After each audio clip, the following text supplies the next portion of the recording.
Doctor साहब कहाँ खो गए थे? जल्दी करो, कंट्रोल ही नहीं होता। दिन में 10 बार जाना पड़ता है, और तो और गोबर की बदबू। छी छी छी। अब क्या? अब कोई दवाई आपके काम की नहीं। मैंने बोला था डीवॉर्मिंग करा लो, और मेरी सुनता कौन है?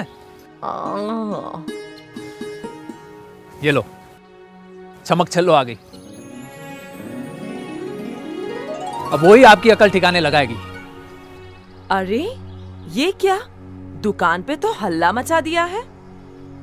अब कौन सा नया झमेला है?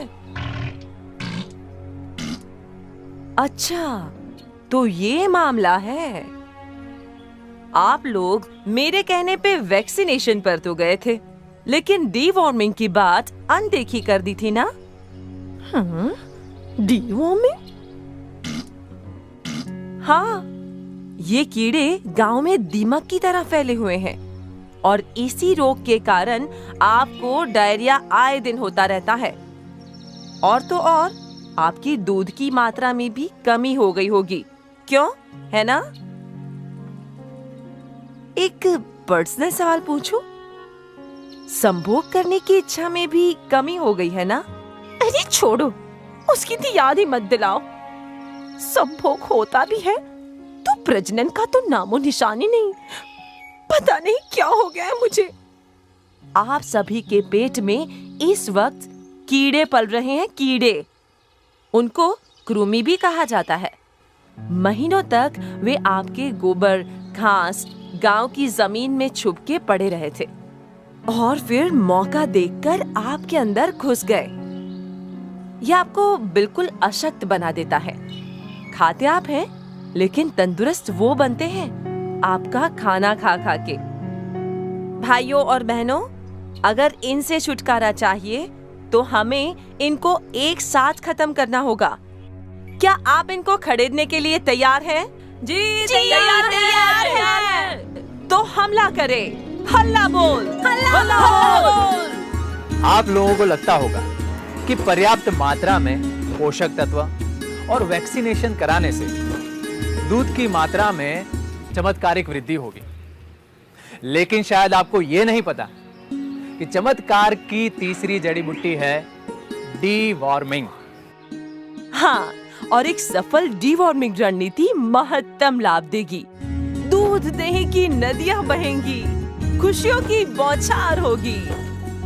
लेकिन यह बौछार तभी होगी जब पशु के उम्र और वजन के हिसाब से उन्हें दवाई दी जाए, ना कम ना ज्यादा। डीवॉर्मिंग की प्रक्रिया का ध्यान से पालन करने पर दूध की मात्रा में तो कई गुना बढ़ावा होगा ही, साथ ही साथ तंदुरुस्ती में भी वृद्धि होगी। डॉक्टर साहब, अब इनको ये तो बताएं कि इन्हें ये डीवॉर्मिंग कब कब करवानी चाहिए? डीवॉर्मिंग या कृमिनाश गर्भधारी पशुओं को 2 बार कराना जरूरी है। एक प्रसव के कुछ ही दिन पहले, और फिर प्रसव के 6 हफ्ते बाद। बछड़ों को उनके जन्म के 15 दिनों में पहली बार, और फिर 6 महीने तक हर महीने 1 बार कृमिनाश करवाएं। 6 महीने के ऊपर के उम्र के पशुओं को साल में 2 बार, एक बरसात के पहले और फिर दूसरी बार बरसात के बाद डीवॉर्मिंग करवाना जरूरी है।